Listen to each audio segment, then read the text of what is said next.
สวัสดีค่ะพวกเรามาจากโรงเรียนอุเทนพัฒนาค่ะดิฉันนางสาววรรณสนันท์ศรีค่ะชื่อเล่นชื่อว่าโมจิค่ะสวัสดีค่ะดิฉันชื่อนางสาวยาดาคำแสนค่ะชื่อเล่นชื่อดาดาค่ะ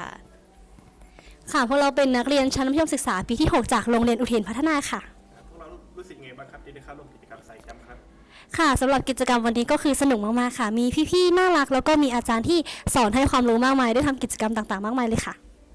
ค่ะแล้วนะคะวันนี้นะคะเราก็ได้ทำ2กิจกรรมค่ะก็จะเป็นผ้าพิมพ์ลายดอกไม้นะคะแล้วก็จะเป็นการทำสบู่จากธรรมชาตินะคะ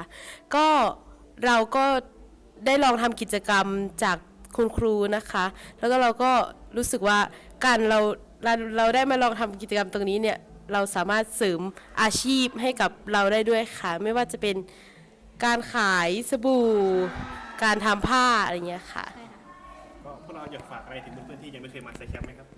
อยากให้พี่ๆน้องๆที่ได้รับชมอยู่เนี่ยได้มาลองสักครั้งในชีวิตแล้วก็มันเป็นประสบการณ์ที่ดีได้ความรู้มากมายแล้วก็บรรยากาศที่มอนี่ก็คือค่อนข้างที่จะโอเคเลยมีร้านชานมที่อร่อยมากๆมีพี่ๆที่น่ารักคอยให้กำลังใจแล้วก็คอยสนับสนุนตลอดค่ะ